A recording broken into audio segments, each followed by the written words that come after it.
فرمایا کہ ہم نے لقمان کو حکمت عطا کیا تھا اور اس نعمت کے بدلے میں شکر گزاری کا حکم دیا، اور انشکر لی ولی والدیک والی المصیر، اور ایک جگہ پر کہا کہ اللہ نے شکر گزاری کرو میری اور اپنے والدین کی کہ تم کو لوٹ کر میرے ہی پاس آنا ہے۔ تو قرآن کریم میں بہت سارے مقامات پر یہ شکر گزاری کا اللہ نے حکم دیا، لیکن قاعدہ یہ ہے کہ جو شکر گزاری کا حکم ملا ہے یہ شکر گزاری انسان اپنے ہی ذات کے لیے کرتا ہے اور اس کا فائدہ بھی اسی کو لوٹتا ہے۔ اللہ نہ اس کی شکر گزاری کا محتاج ہے اور نہ اس کو ضرورت ہے۔ البتہ یہ کہ جو آدمی شکر گزاری نہیں کرتا، اللہ کی نعمتوں پر نافرمانی کرتا ہے، تو اللہ رب العالمین کو کوئی نقصان نہیں بلکہ اس کا نقصان اسی کو ہونے والا ہے۔ تو اس لیے آدمی کو چاہیے کہ ہمیشہ اللہ کی نعمتوں کی شکر گزاری کرے۔ کیسے کریں گے شکر گزاری؟ شکر گزاری کرنے کا مطلب یہ ہے کہ آدمی اللہ کی عبادت کو زیادہ کرے، اللہ کی عبادت کو زیادہ کرے۔ جب کوئی نعمت اس کو ملتی ہے، جیسے اللہ کے نبی صلی اللہ علیہ وسلم رات بھر کر کیا کرتے تھے؟ نماز پڑھتے تھے، تو اتنا پڑھتے کہ بھئی پیروں میں ورم آ جاتا۔ حضرت عائشہ نے بولا کہ آپ اتنی کیوں محنت کرتے ہو؟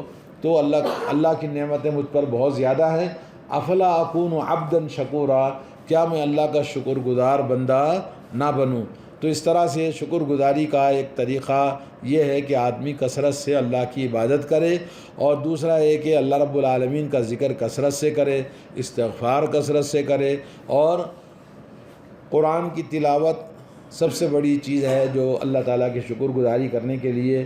تو ہم جتنی بھی نیکیاں کر سکتے ہیں اس کے علاوہ، صدقہ ہے، خیرات ہے، بھلائی ہے، انسانوں کے ساتھ میں بھلائیاں کرنا، زبان سے، اپنے مال سے، اپنی اخلاق سے، ہر اعتبار سے ہم لوگوں کے ساتھ حسن سلوک کرنا، یہ سب شکر گزاری کے اندر داخل ہے۔ اب سوال یہ ہے کہ یہاں پر کیا حضرت لقمان علیہ السلام اللہ کے نبی تھے یا نہیں تھے؟ سوال، اس کے جواب میں بہت سارے باتیں آپ کے سامنے لکھی ہوئی ہیں، آپ دیکھیں۔ اس میں اسلاف کا شروع سے اختلاف رہا ہے کہ آپ نبی تھے یا نہیں تھے، تو حقیقت یہ ہے کہ سب کا اس بات کا اتفاق ہے کہ آپ پیغمبر نہیں تھے، نبی نہیں تھے، بلکہ پرہیزگار اللہ کے نیک ولی تھے، اللہ کے پیارے بزرگ اور نیک بندے تھے۔ حضرت ابن عباس رضی اللہ تعالیٰ عنہما سے مروی ہے کہ آپ عام حبشی غلام تھے اور کارپینٹر تھے آپ اور حضرت جابر رضی اللہ تعالیٰ عنہ سے جب سوال ہوا تو آپ نے فرمایا کہ حضرت لقمان پستہ قد، اونچی ناک والے، موٹے ہونٹ والے نوبی تھے۔ نوبہ جہاں کے وہ رہتے تھے وہاں کے جگہ کا نسبت ہے۔ حضرت سعید بن جبیر رحمۃ اللہ علیہ نے فرمایا آپ مصر کے رہنے والے حبشی تھے، آپ کو اللہ تعالیٰ نے حکمت عطا فرمائی تھی لیکن نبوت آپ کو نہیں ملی تھی۔ حضرت سعید بن جبیر کہتے ہیں ایک مرتبہ راستے میں ایک کالا انسان حبشی ملا تو اس سے کہا کہ اپنی رنگت کی وجہ سے، کالے پن کی وجہ سے تو حقیر نہ سمجھ، کیونکہ 3 شخص جو تمام لوگوں سے اچھے ہیں، ان کی سب سے بڑی خوبی یہ ہے کہ وہ بڑے مقام اور بڑی عزت میں تھے، اور وہ تینوں کالے تھے۔ ان میں سے ایک کیا ہے؟ حضرت بلال رضی اللہ تعالیٰ عنہ جو بارگاہ نبوت کے غلام تھے، اور دوسرے حضرت سجع، وہ حضرت عمر رضی اللہ تعالیٰ عنہ کے غلام تھے، اور تیسرے حضرت لقمان حکیم جن کا ذکر قرآن میں اللہ تبارک و تعالیٰ نے فرمایا، یہ بھی حبشی کالے غلام تھے۔ ایک اور روایت میں حضرت خالد ربعی کا قول ہے کہ حضرت لقمان جو حبشی غلام کارپینٹر تھے، بڑھائی تھے، ان سے ایک روز ان کے مالک نے کہا کہ بکری ذبح کر کے اس کے گوشت میں سے 2 بہترین ٹکڑے میرے پاس لے کر آؤ۔ تو حضرت لقمان حکیم نے بکرا ذبح کر کے کیا لے کر آئے؟ ایک اس کی زبان اور دوسرا دل لے کر آئے۔ بولے بکرے میں سب سے بہترین یہ 2 گوشت کے ٹکڑے ہیں۔ کچھ وقت گزر گیا، پھر دوبارہ کہا کہ بھئی بکرا ذبح کرو اور اس میں سے 2 سب سے خبیث اور گندے جو گوشت کے ٹکڑے ہیں وہ لے کر آؤ۔ تو پھر حضرت لقمان نے وہی 2 چیزیں لا کے پیش کیا، زبان اور دل۔ ان کے آقا نے کہا کہ یہ کیا مذاق ہے کہ پہلے جب بولا کہ بھئی سب سے اچھی چیز لاؤ تو یہی دل اور زبان لے کر آئے، اور جب بولا کہ بری چیز لاؤ تو یہ دو چیزیں پھر دوبارہ اسی کو لے کر آئے۔ تو حضرت لقمان نے جواب دیا کہ انسان کے اندر اگر دل اچھا ہو، زبان اچھی ہو، تو سب سے اچھی چیز بکرے کے اندر بھی یہی ہوتی ہے، اور جب انسان کا دل بگڑ جائے اور اس کی زبان بگڑ جائے تو سب سے بری چیز بھی یہی ہوتی ہے، کیونکہ اللہ کے نبی صلی اللہ علیہ وسلم نے کہا کہ اذا فسدت فسد الجسد کلہ، دل خراب ہوتا ہے تو پورا جسم انسان کا خراب ہو جاتا ہے۔ اور اسی طرح سے زبان سب سے زیادہ انسان کو کہاں لے جاتی ہے؟ جہنم میں لے جاتی ہے۔ جہنم میں اکثر لوگوں کے داخل ہونے کا سبب کیا بتایا آپ نے؟ زبان ہے، جس کی وجہ سے انسان جہنم میں داخل ہوتا ہے۔ اس لیے زبان کو آدمی کنٹرول کرنا اور دل کو کنٹرول کرنا چاہیے۔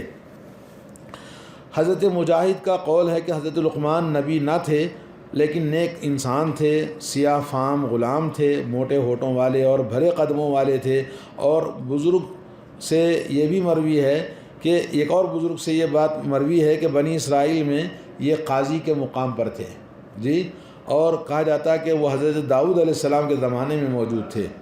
ایک اور روایت میں کہ حضرت لقمان نے اپنی بلندی کی وجہ یہ بیان کی ہے کہ اللہ کا فضل یعنی ان کے اوپر جو تھا، اور ان کے اندر امانت کی ادائیگی اور کلام میں سچائی اور بے نفع کاموں کو چھوڑ دینا، یہ حضرت لقمان کا مقام اور منصب کا سبب ہے۔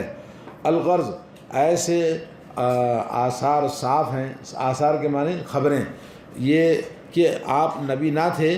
بعض یہ صراحت نہیں ہے کہ آپ نبی نہ تھے، لیکن ان میں نبی کیوں نہیں تھے؟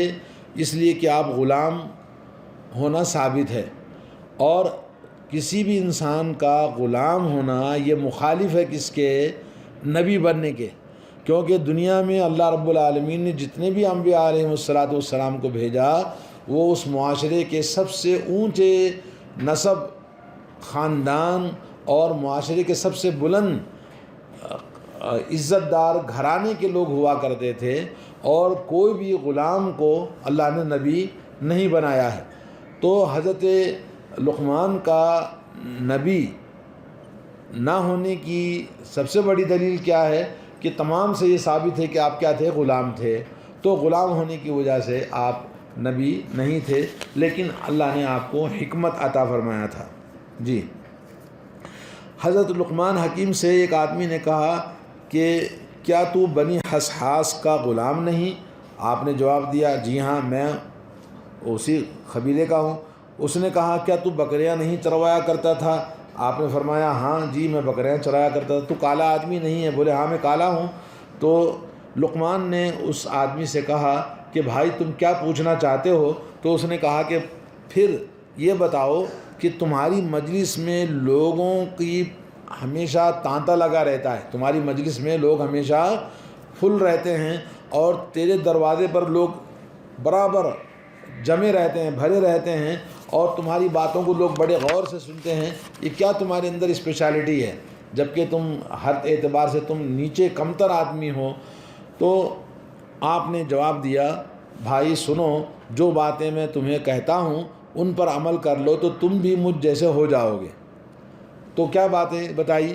آنکھیں حرام چیزوں سے بند کر لو، نمبر 1، زبان بیہودہ باتوں سے روک لو، نمبر 2، مال حلال کھایا کرو، نمبر 3، نمبر 4، اپنی شرمگاہ کی حفاظت کرو، نمبر 5، زبان سے سچ بات بولا کرو، وعدہ پورا کیا کرو، نمبر 6، مہمان کی عزت کیا کرو، نمبر 7، پڑوسی کا خیال رکھو، نمبر 8، بے فائدہ کاموں کو چھوڑ دیا کرو۔ بس انہی کاموں کی وجہ سے میں نے بزرگی پائی ہے۔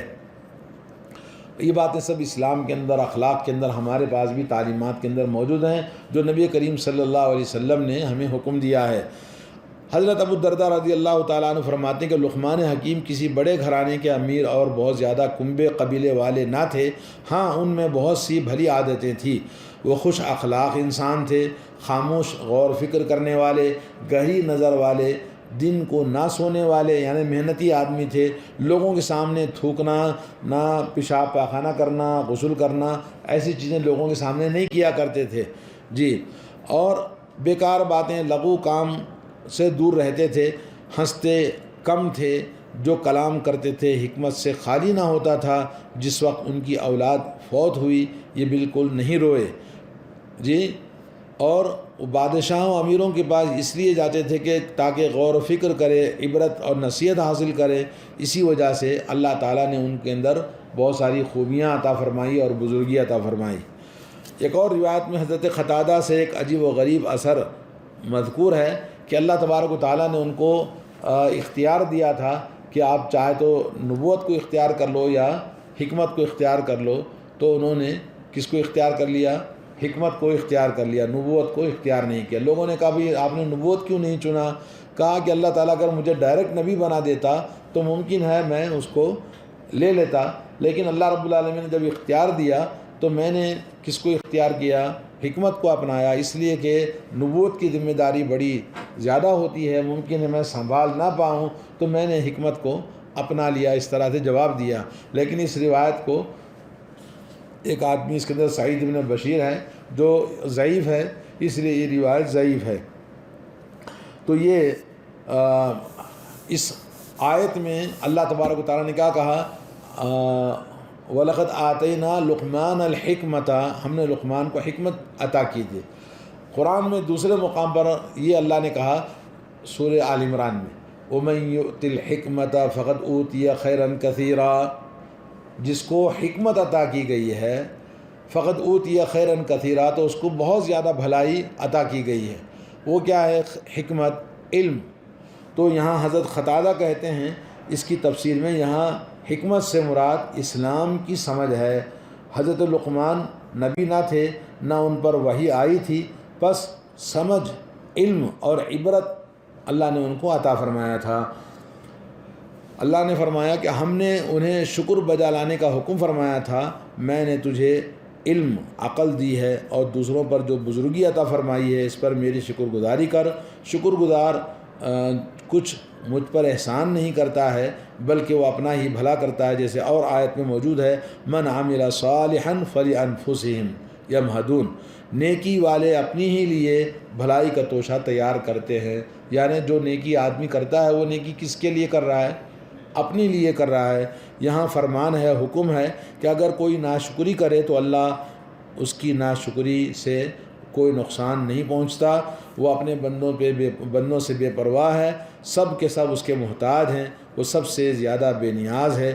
ساری زمین والے بھی اگر کافر ہو جائیں تو اس کا کچھ بھی نہیں بگاڑ سکتے، وہ سب سے بے نیاز اور غنی ہے، اس کے سوا کوئی معبود نہیں، ہم اس کے سوا کسی اور کی عبادت نہیں کرتے۔ تو یہ حضرت لقمان علیہ السلام کی ابتدائی پہلی آیت ہے۔